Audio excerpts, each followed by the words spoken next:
Hello and welcome to Mind Shifters Radio. I'm Tim Hayes. I'm your host for the first hour.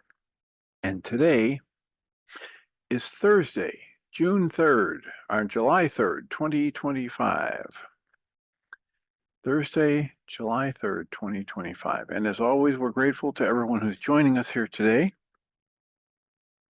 Whether you're listening live or through the archives, as we spend another couple of hours teaching and supporting people in using some of the most powerful, effective, efficient, and accessible tools I've ever encountered. These tools are available absolutely free through the tireless efforts of Dr. Michael and Jeannie Ryce on the website at whyagain.org. If you go to that website and click on the two words that say Start Here in the upper left-hand corner, it will take you to a page where you can download and read Chapter 24 of Dr. Michael Ryce's book. His book is titled, Why Is This Happening to Me Again? And that chapter of the book contains a narrative description and explanation of the primary tool in this work. That tool is called the Reality Management Worksheet, sometimes called the Reality Management Wake-Up Sheet. And it's a tool I've been using to great effect for over 20 years now to improve the quality of my life and most of my relationships, and to turn any negative emotional experience I have into part of the infallible guidance system that each and every one of us has been given. You can also download the actual worksheet process itself. It's a simple PDF file. Click the link, download it, print it off, copy it as often as you'd like, and use it over and over again, absolutely free. And you can also download a whole host of audio files of shows just like this one, where people have been stepped through the worksheet process. And if you choose to listen to them even repeatedly, they can serve as a powerful tutorial for you to help you get maximum benefit from these tools in the shortest amount of time possible. You can also go to your app store and type in the three words Heartland Aramaic Forgiveness. And if you choose to do that before you're done typing the word forgiveness, you'll see the glowing heart icon. If you tap on that, it will let you download a completely free and private app. The app contains the Reality Management Worksheet. It contains an abbreviated version of that worksheet process, and it contains a copy of the Dragon Klingon game, which is a wonderful way to introduce these tools to even younger audiences. And we hope people will do all of that soon and often, primarily because it tends to improve the quality of people's lives the more they actively apply these tools in their lives. And secondarily, because it tends to prompt comments, questions, answers, and testimonials. If you have any of those to share with us, we hope you do. You can email me at tjh@mindshifters-academy.org, or you can email Jeannie at jeanie@whyagain.org. That's whyagain.org. And if we get a comment or a question from you, a testimonial, we'll address it on the internet show, and then as time allows, we'll send you a notification about what day and time that occurred, so you can listen back to the archives for your feedback or input. And alternatively, if you'd like to, you can join us live through Zoom. Our meeting ID number is 853-2357-4173. That's 853-2357-4173. And you can either call in on the phone and enter that meeting ID number, or you can open a browser window, zoom.us, and enter that meeting number, and you'll be able to listen in or speak live or type something in the chat room. And we're very grateful whenever anybody chooses to do that, because it makes it infinitely easier for us to live into our intention with this work. The intention we have with this work is to be of service. And when you let us know how these things are landing for you, that's just infinitely easier to do. So we had a very lively discussion yesterday about many intensely emotionally loaded life events. At least they would be emotionally loaded for most of us. We all choose what we invest with our mind energy to generate our emotions. And so not everybody gets the same level of intensity generated from the same situations, but I have tremendous gratitude for everybody who's choosing to join us and to share, and the people who were sharing yesterday. I hope it was beneficial. It sparked some areas that you might choose to do worksheets on, or you might choose to do targeted journaling to help uncover what you might be holding at an unconscious level that is less than loving, or that's there to get triggered, like the gentleman I was talking to on Tuesday, who just as a course of reporting on what had happened during the week, he stumbled across um, a very powerful dynamic that's in him, that's been in him probably since the single digit years. And every time that dynamic gets resonated into activity today, his traumatized, wounded, scared, single digit personality takes over and decides he has to cut certain people out of his life because of how he's interpreting what they're saying or doing or not saying and doing that he thinks they should. And so we had a discussion about, okay, so do I really want a wounded single digit version of myself to be deciding my life choices in significant relationships in my life today? And hopefully, for most of us anyway, the answer is going to be no, and we'll be willing to learn and then apply tools in our lives that will help us either see very clearly or resolve or eliminate the need for or unload the trauma energy, the negative emotional trauma energy that we've been carrying around. And this might be about thoughts I have about past decisions I made. It might be about regrets I have that I didn't do X, Y, or Z thing. It might be about offense that I take. I create a sense of offense and a sense of being offended. And if I don't understand how that dynamic works, if I buy the culture's training that says, you made me angry, you hurt my feelings, you're offending me, then I don't have any option, I don't have any chance to change my response to something. Somebody says or does something, and my response is, you've just disrespected me, or you've just hurt my feelings, or you've just emasculated me, or you've just deeply offended my family bloodline, or whatever it is. And I get this rush of negative emotional energy that pushes me, right up near or into a fight or flight response where I want to punch somebody or I want to run away from somebody. When that happens, I don't have choice unless I breathe and soften and exercise my choice. If I step into a belief that says, this is happening to me and I'm powerless to stop it, then I I choose to stay in the flow of whatever this energy is, this trauma energy, this negative thought about self. I I was sending a blessing to somebody earlier, and it came out this way. I hope that you will move to a position from which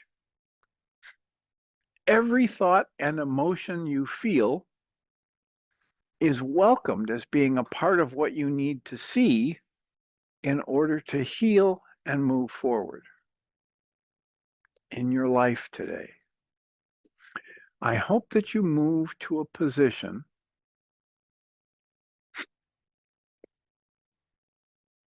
in which every thought and emotion you feel is welcomed by you as being a part of what you need to see in order to heal and move forward in your life. I hope that sooner rather than later, you wake up to the realization that our beliefs about what life is supposed to be are a tiny fraction of a millionth of a percent of what life is and what life keeps creating. In other words, my judgments about what life is or should be are completely irrelevant to the flow of life. Life just keeps expanding and flowing. And then I wrote, the fact that challenges and pains in our lives today always lead to the best blessings of our lives going forward is very difficult for us to recognize as long as we hold on to the belief that we know how life is supposed to unfold. So most people who've generated the wherewithal to do this or have been exposed to an exercise like this have been introduced to the concept that some of the most distasteful things, challenges, hurts, upsets, catastrophes in their lives led directly or indirectly to some of the best things in their lives today. And yet, that's almost impossible to see as long as we're holding on to a belief that we know what's right and what's wrong, and we know how life is supposed to unfold, and we know that this shouldn't be happening, etc. We create our perception. That process of perception is incredibly intense and active. And we're almost completely unaware of it unless somebody helps us slow down and introduces us to a series of questions that have us examining this for ourselves so that we can understand how true it is that we're literally creating our experience of life moment to moment. And you're that beautiful person that's helping us move in that direction, which I greatly appreciate. And I realize in your speaking, that's a paradox because moving into trust and safety in a seemingly unsafe, untrusting world, giving the construct that each of us got. Everybody's construct's different. So I know in my own journey, it's a paradox for me. What's the paradox? The paradox is that I am being asked to lean into trust and safety when the evidence has shown, and I am doing that, but the evidence showed that the world wasn't safe and trusting. Okay, so the way to state that gives you more or that demonstrates an awareness for how active you've been in the creative process would be to say, it's difficult to do that when I have interpreted the evidence as Exactly. proving that the world is not safe. Exactly. But the Yeah. evidence doesn't prove the world's not safe. So how does one, because, okay, because I want to understand this more. So given the circumstances of a child, that I'm using my own example, my interpretation of the evidence was definitely that it wasn't safe or Right. trusting. So if, because I know in our childhood, our mind is created by our environment, as Dr. Dan Siegel says, right? And then we grow up as an adult, and then our mind or our environment creates our mind, I should say. Our environment creates our mind. The brain cells are formed around the environment we're raised in. And then as we become an adult, our mind then turns around and creates the environment. So how does one see it as a perception? I mean, that was the perception that this mind was created in. So I guess where I'm it is, I guess it's still an interpretation. How could a young mind that the mind's being formed have perceived it any different? If It that's a it probably construct that it was it raised. probably can't, and that's okay. But that's a level of maturity, right? Or immaturity. It's like when you're saying um, this psychologist or whoever this expert is says that your mind is created. Essentially, what he's talking about is what Way of Mastery would call the intellect, which has been shoved full of triviality. So it's that 9-bit mind, it's that mechanical level of mind, it's the repository of all of the thoughts and beliefs and interactions that you've witnessed or that you've downloaded from whatever was hitting your senses at the time. In other words, you might be 3 or 4 years old and you might see an interaction with your parents and you download a belief, daddy's hurting mommy. Mhm. And the facts of the matter might be, from the adult perspective, that dad comes home all excited about great news. He got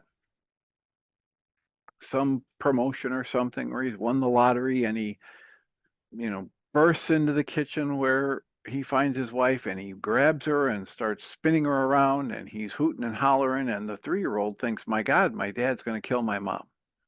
Now, is the dad actually intending any kind of harm or creating any kind of harm? No. So the actuality of life is far different than what Mhm. we interpret as these things hit our senses. There's one of those things that used to happen when I was younger, much younger, and my parents were running bath water or shower water for me or whatever. And I would say, it's too hot, it's too hot. And my mother would say, it's not too hot. Well, for me, it felt really uncomfortable and like nothing I would want, touching my skin, especially if I come in from a hot day. I'm I'm hoping to have a nice cool shower or whatever, rinse off. And my mother wants a nice hot shower. This is going to make you feel so much better. And it was the opposite of what I intended or wanted. Or Yeah. sure enough, I got to be a parent, and there were a specific time I remember. I don't think it happened more than once because I caught it when it happened.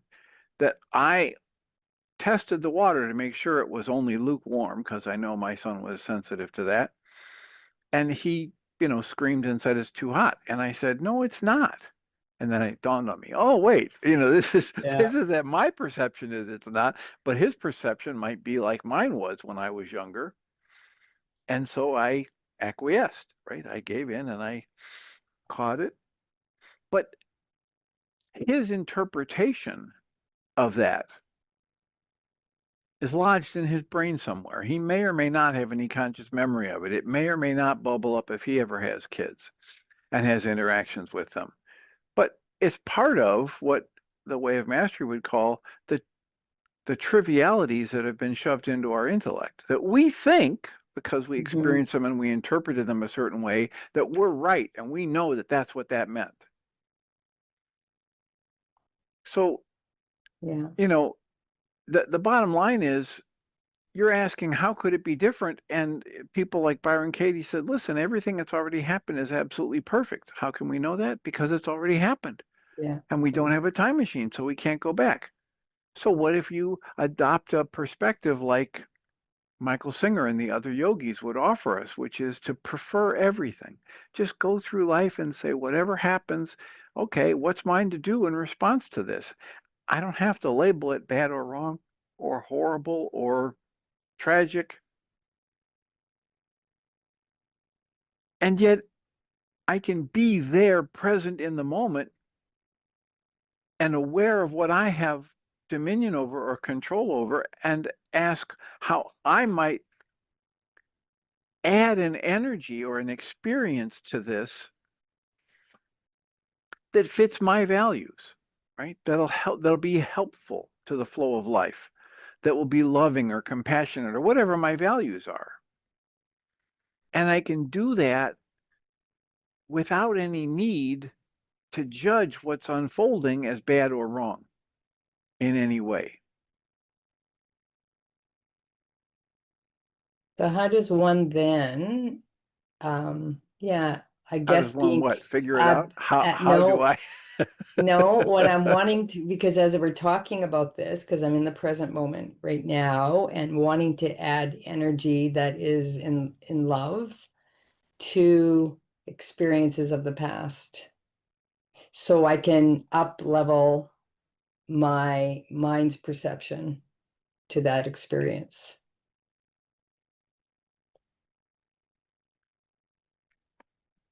And are you asking how to do that?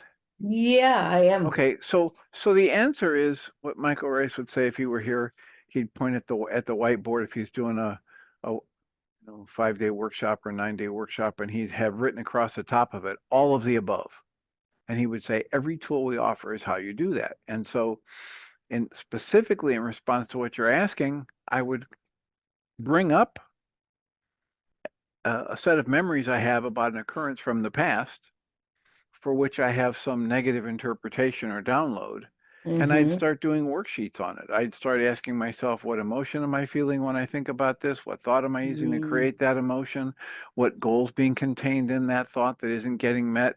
And what happens when I cancel that thought and that goal and ask to be shown the hidden part of my own mind? And maybe sit back and rock a little bit into the forgiveness pattern where I cancel my need to be right and I cancel my need for anyone or anything to change. In other words, I'm asking for a different way to look at the Mm-hmm. current situation. It's like what Glennon Doyle did when she wrote her messages from unconditional love, and unconditional love decided to tell her about forgiveness. And what is forgiveness? And forgiveness is not letting other people off the hook, etc. Forgiveness is simply a bigger, broader perspective. And from the biggest, broadest perspective there is, everything makes sense. And everything is unfolding as in the only way it can. And that we, from our very limited viewpoint, frequently, if not always, judge this is right, this is wrong, this is good, this is bad, this is so, this is and forgiveness just moves to a whole different level of seeing all of what's unfolding. And in that process of asking to be shown, I start to see different ways I might release or unload the energies that I've stored from that past experience, or I might learn to interpret it very differently. Or I understand that my interpretation of it at the time was valid, but I get a perspective that allows me to understand I'm not going through that right now. And so Mm-hmm. the energy of it doesn't need to be a part of what I bring into my awareness every time that memory comes up. Yeah, that feels good. Okay, that's well, you gave me, I think there's gonna be a lot of worksheets coming through this. Well, and a critical piece for me is the idea that there's this thing in the bottom line observations that says I'll never be upset about anything anybody else ever says or doesn't do that I think they should, unless I'm still judging myself negatively for doing the same or similar thing. Mm-hmm. So essentially, the negative energy that I'm feeling is all about negative judgments of myself that I'm holding and hiding from myself. So it's not, I'm not aware of it at a conscious level. But my mind is serving up this set of what it thinks is understandings that I'm feeling this upset because of what that person out there is doing. That's coming really clear to me now. The last 2 days, like so yeah, I don't even have language for it, how clear that is that everything outside of me is just playing out me. Like that's it. Every And every so, yeah. circumstance. And so Yeah. if I have an upset come up in me, and I tweak that understanding just a little bit to say, oh, a negative emotional state within me is an indication that I'm still holding a negative judgment against myself. Yeah. One of the ways Abraham talks about it is says, whenever you're looking at something in your life and you feel uncomfortable about it, one way to understand that is that you're not looking at it the way your creator or source is looking at it. You're choosing an interpretation for what's unfolding that's discordant with what source as a flow of life and energy is viewing it as. And your Mm-hmm. discomfort is a direct result of the mismatch between the interpretation you're choosing and the interpretation life is choosing. I guess that's reality versus actuality then. My, right? That's one way to talk about it. Exactly. So actuality, it is what it is, Byron Katie says, right? It is, how do you know it was meant to happen? Because it happened. Right. And then I've got this negative judgment against myself. Well, guess what? Source is not judging me negatively. So the Mhm. upset I'm feeling, the tightness or tension I'm feeling, that my mind wants me to believe is because somebody out there is doing something that's bad or wrong, is really because I'm still judging myself negatively for doing something that I judged was bad or wrong. But source isn't looking at me that way. Yeah. So the Yeah. discomfort I'm feeling is because I haven't yet extended compassion to myself. And when I dig into the roots of what are the thought structures I'm using to formulate a negative judgment of myself, I start to see those thought structures as false, and they fall away, and all that's left is compassion for my younger self, whether it was 2 weeks ago or 200 years ago. And when that compassion is restored, that filter of compassion, you might say, is restored, then I open my eyes and I look at what's going on in my life today, and I've got nothing but compassion for myself and the person that I see who minutes ago I thought I'm upset because they're doing X, Y, and Z. And now I just hold them in compassion and say, oh, they must be feeling the same kind of upset or disruption or turmoil or trauma energy that I was feeling years ago when I did this. And then I just have compassion for them. Mhm. Yeah, thank you for this. It's really landing.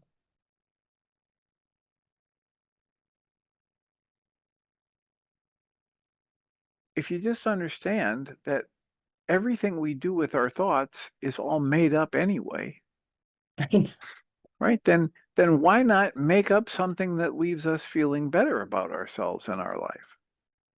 Yeah, I know, because when you're inside I keep said that yesterday, when you're inside the jar, it's very, because this mind program that's running, it's so incessant, and we have to do a a hack of the program to actually let love in or to allow Rahma to come in. That requires, obviously all the tools to actually hack the program of this mind that's generated all this delusion. So that's our journey. I'm just grateful that I landed here. That, Well, you're yeah, very welcome and deserving, and the community is fortunate to have your energy added to it. yeah, thank you so much.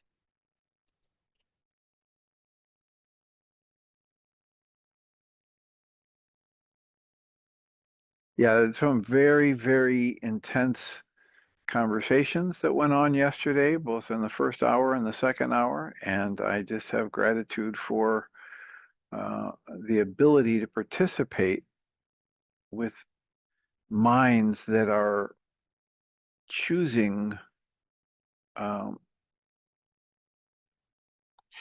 what you might say is a more loving interpretation of life, a more,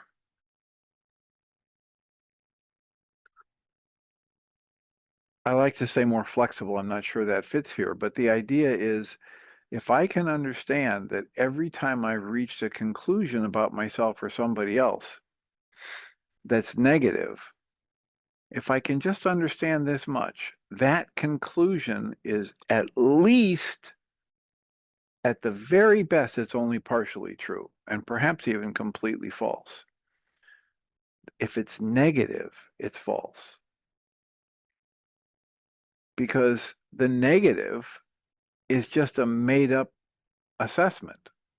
It's just a label on the thing. And the label is not the same as the thing. The word is not the thing. The thought is not the thing, as Krishnamurti would call us to so often in his teachings. Your thoughts about yourself are not who you are, especially when they're negative in any way, shape, or form. Your thoughts about life is not the truth of life, especially when they're negative in any way, shape, or form.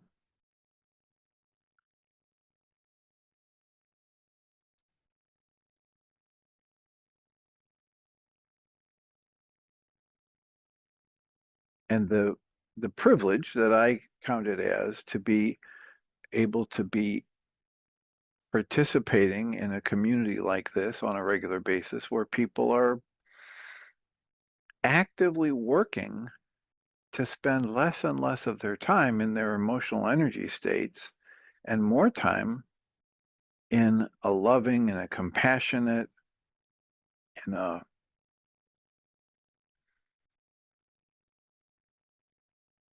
cooperative state. Um, I count it as a blessing. I count it as a joy.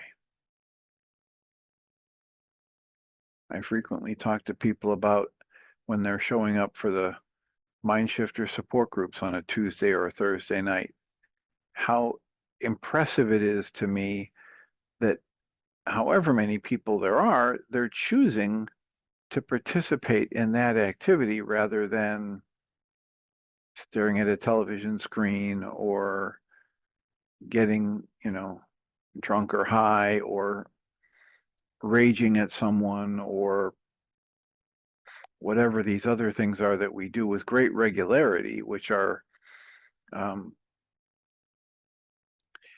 they're socially sanctioned. And yet, instead of doing any of that, the people who choose to participate in the group are choosing differently. They're choosing more lovingly.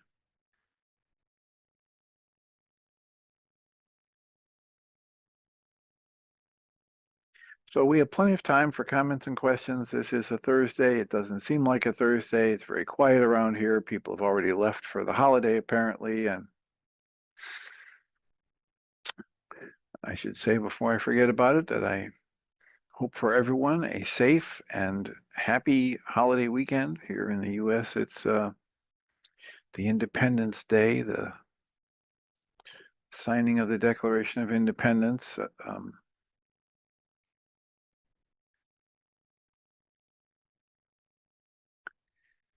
A document that some people want to live and die for, and others recognize is just the beginning.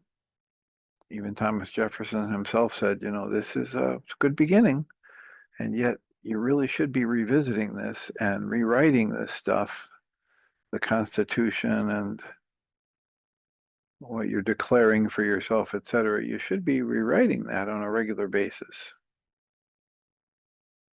because the wise minds that were present way back when this country was being, you might say, founded or established, they understood a lot more than the average person today about humanity, about politics, about um, basically, you could say the flow of life. So, wishing everyone a healthy, safe, happy, productive holiday weekend if you're taking one. And if nobody wants to unmute and speak up, I will probably just return to reading from the book by Christian Sundberg.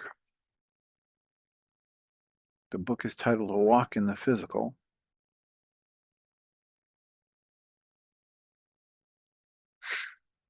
The next question in this Q&A section of his book is titled, or as Ed asks, if the little light is part of the bigger light, why doesn't the little light know darkness if the big light knows darkness? In other words, why does the little light have to walk its own path and incarnate into the physical existence at all? And Christian's answer is an incredible amount of creative potential and love potential is added when the big light can differentiate itself into free-willed individuals. You might call them souls. Those individuals are free to choose what they will. They each have the potential of the capital S source, and yet in order to actualize that potential, they must walk their own journey. The quote, goal, close quotes, which he says here in parentheses, is a very poor word. But the goal of spirit here is to refine itself and add to that which is through the process of experiential evolution. That evolution is not something that is simply passed on. It happens precisely in accordance with the depth of, quote, real, close quotes, experience and the choice making that happens. You know, as I read a Q&A like that, I just keep thinking how pointless it is for us to struggle with trying to understand these questions or the questions that we can pose using a thought structure and a language that was all pre-programmed into us with all of the limitations of linear time and rules about right and wrong. And it's just, it's really silly at some level. It strikes me as really silly to even being asking these questions because we can't know about the non-physical experience when we're in the middle of a physical experience. Just like we can't know about the physical experience when we're in a non-physical state. And the layers and the potentials of knowing and experiencing that go beyond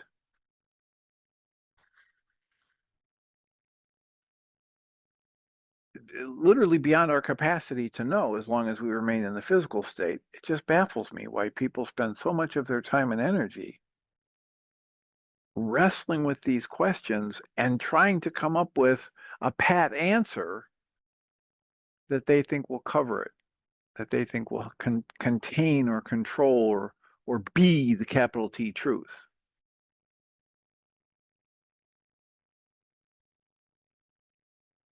This is one of the things that was coming to me very heavily when I was taking that trip of a lifetime from June 13th to June 23rd of this year.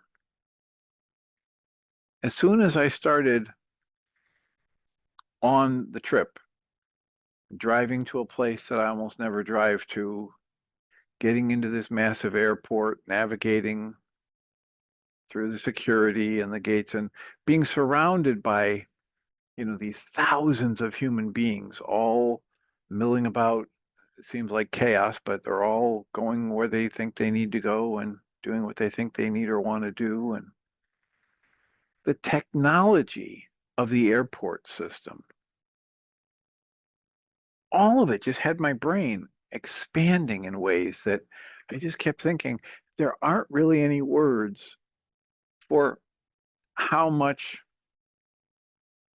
a person's life can change if they get out of the rut, if they break their old habits, if they travel, if they meet new people, if they open themselves to questioning everything they think they know.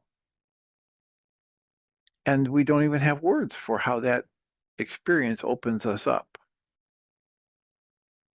And it's the same thing here. Our words keep us bound to this cycle of spinning whatever's been programmed into our minds through our language and our life experiences.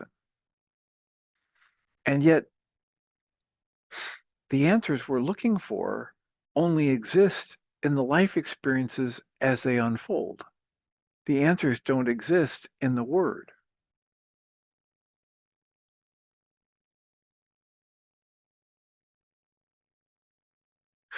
So the next question he asks is, how can we be a fearful and damaging person in one life, but a nice person in the next?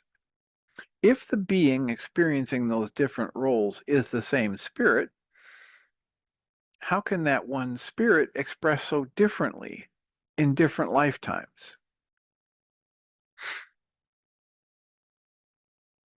So Christian answers by saying, it is the same self, but two things. Number one, the self, quote, evolves, close quotes, and the self grows past its fear. And as it does so, it's better able to express its true loving nature in these difficult contexts where previously it would not have been able to do so. And the second point he makes is Contexts have a huge variety of constraints and challenges that go along with them. Many people can make a loving choice and not be motivated by fear when the constraints are low and all is easy. Fewer people can make a loving choice and not be motivated by fear when the constraint sets are high and things are very difficult. In our physical reality, we deal with so many constraints that we have biological constraints, psychological constraints. In parentheses, he says, psychological patterns of the local human personality portion of us, which the deeper I works through and within. So he's saying we've got a bigger self, a higher self, and a little tiny bit of our conscious self. And that at the conscious level, we've got all of these beliefs and thoughts and trauma experiences that we have to work through, and patterns, psychological patterns of the human personality that we need to work through. He says societal constraints, physical constraints, and many others. So we've got the internal constraints and the external constraints. And so our human experience can be at times extraordinarily challenging.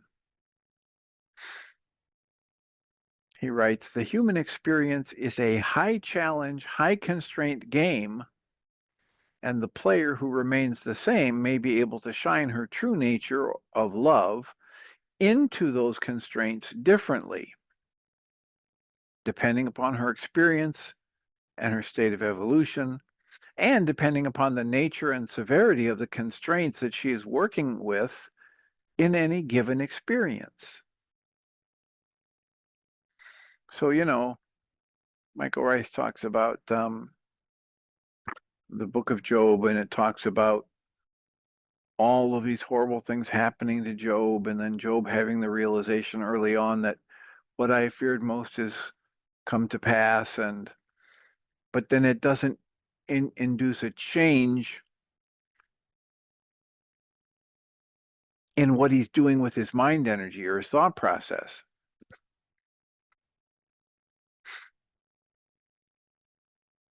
And I have several examples in my life right now of people who've spent years fearing X, Y, or Z thing, fearing being homeless, fearing being out on the street, fearing not having any money, fearing getting rejected by their family, fearing ending up in a bad relationship that, was like a life sentence of hell, like their parents were, whatever it is.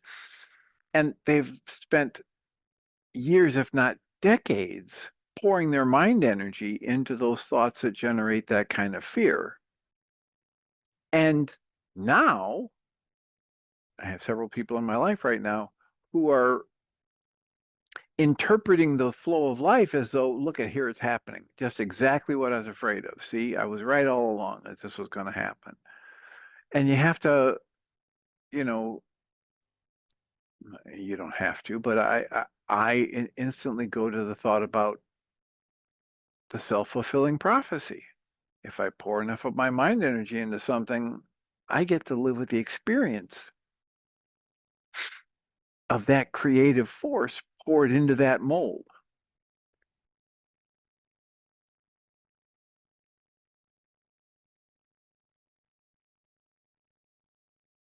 And we have people, fortunately, I think it's fortunate, we have people who've demonstrated to us we don't have to be buffeted around like a dried up leaf on the wind by what life brings us. We can choose for love in any given situation. And is it the truth that one or more people have done that flawlessly throughout time? I don't know. I think what's more likely is that those people that we look at as saint-like, they have their moments too. Kind of like the Stuart Wilde thing about all these people would come to him and say, "Oh, my guru is truly enlightened," and he would say, "Okay, well, let's go to your guru's parents' house and live there for a week with his siblings, and then we'll see who's enlightened." If we're still in a physical body, it's quite likely that we're still just moments away from our next upset. And if we want to believe that we're done with X, Y, or Z issue, I think that's a setup for failure. I think that's ignoring one of the best warning signs that your mind body energy system can give you that you're off the mark is if you think, boy, I'm so glad I'm done with that issue. I'm so glad I no longer get triggered when people think I'm not a good therapist. I'm so glad I'm no longer worried about, whether or not I did a good job as a parent. I'm so glad, whatever the thought is, if I have a thought like that, what I've learned over time is that the very best use of my mind energy in the next moment is to pick up a worksheet about that very issue that my mind is trying to tell me I don't have any problem with. Well, it wouldn't be coming up into my thought process unless there's something going on there.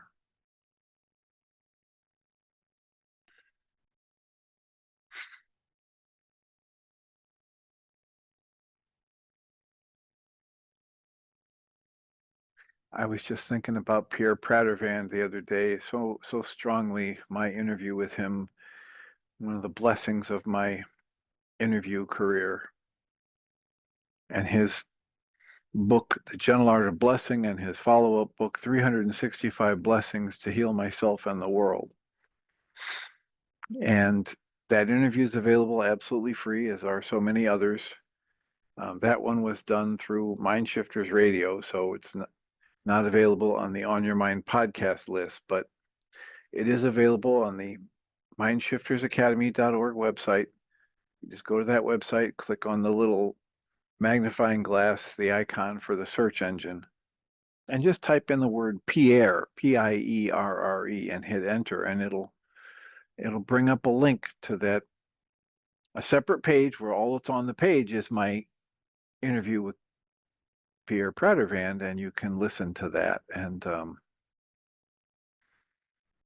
it's the tool that he came up with, the Gentle Art of Blessing as a tool, and the book that he wrote around the Gentle Art of Blessing was far and away the most popular out of 50 plus books that we read in a book club that I was a moderator of. And every month we'd read a new book. 4.5 years this thing went, over 50 books, and his book sparked the most positive comments. Far and away more people said that using that process of the Gentle Art of Blessing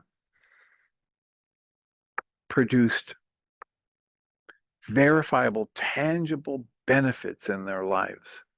And they'd only had the book for a few weeks because we'd get a new book each month, etc.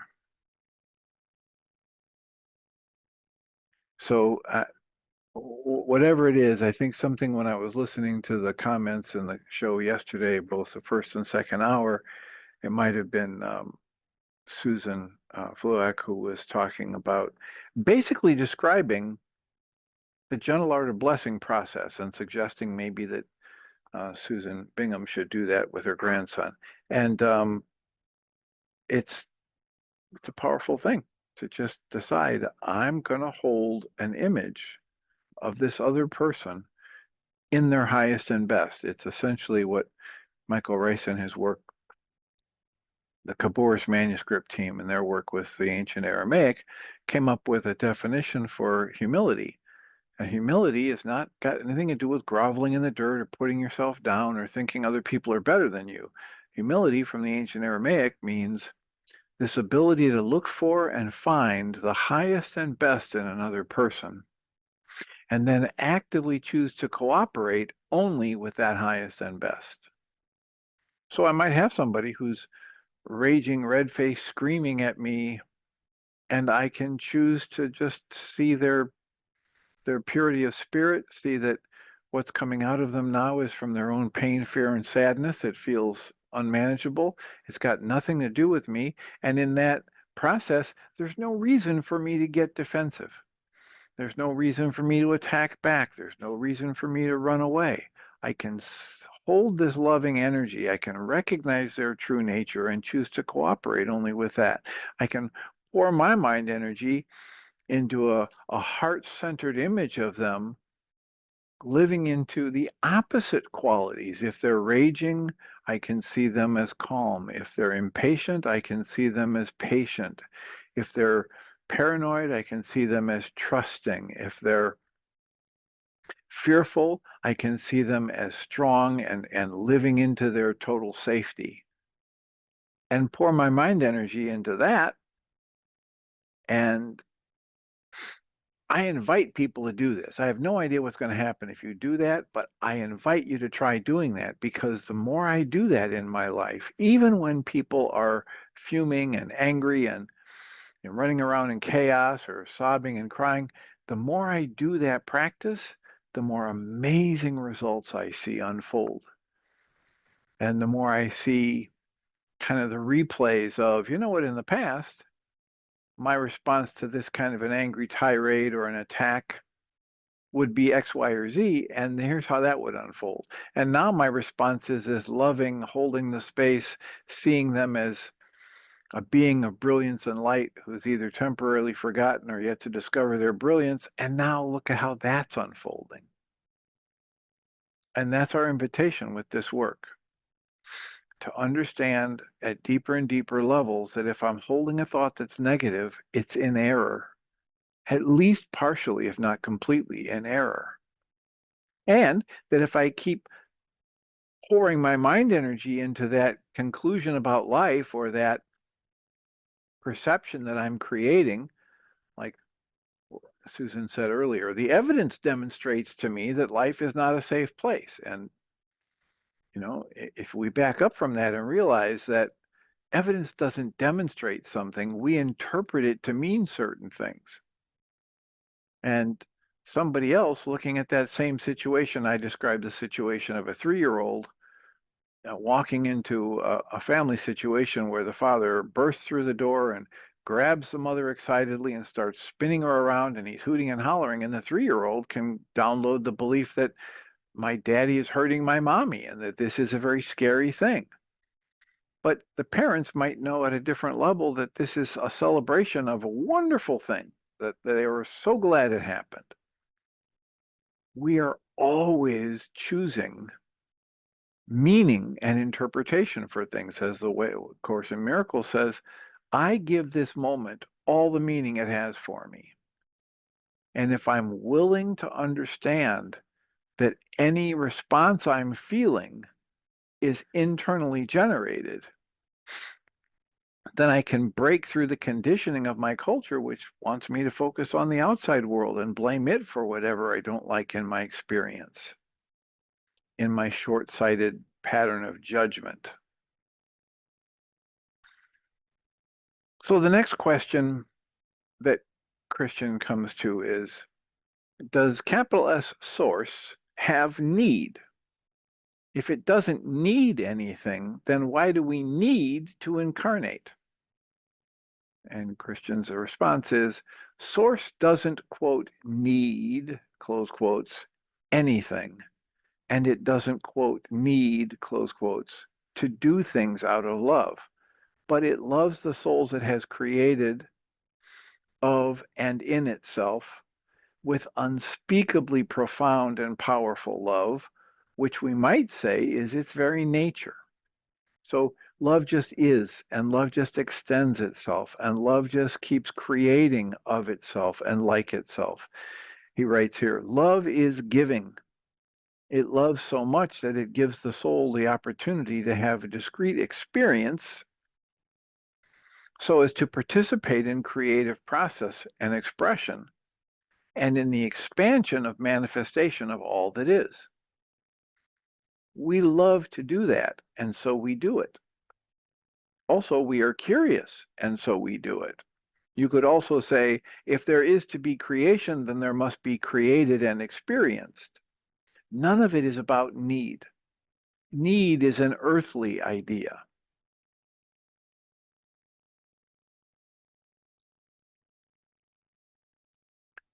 again, our ideas, almost everyone we have, is a product of what's been poured into our minds and what we've been conditioned with in our language and our families of origin.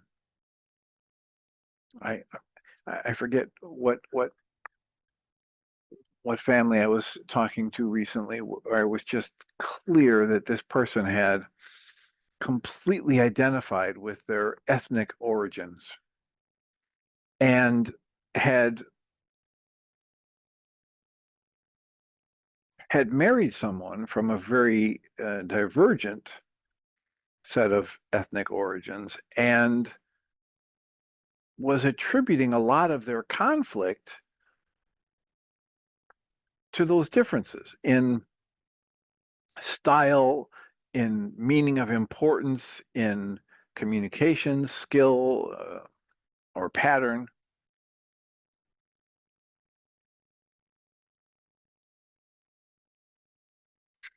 And yet it's all just been programmed into us. If that person had been born on a different continent with different parents that spoke a different language, that person would develop an entirely different set of attachments to different ideas and different values. And so whenever we're getting involved in an argument or a discussion with somebody, it's just the rehashing of what's been programmed into us and how we've been taught to perceive.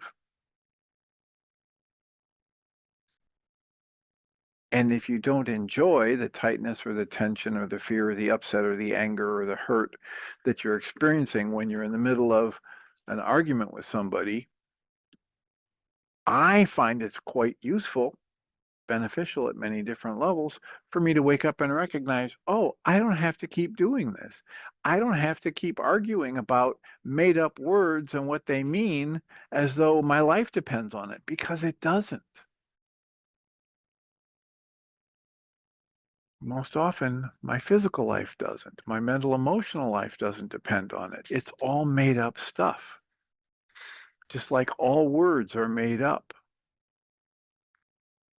And they only have the meaning that's contained, as Michael Ryce would say, in the mind or the brain cells of the person that gets stimulated by that vibration of sound or the stimulation that comes off the page if I'm reading and the light hits the page, bounces off and hits my eyes, and I choose to interpret it as having a certain meaning.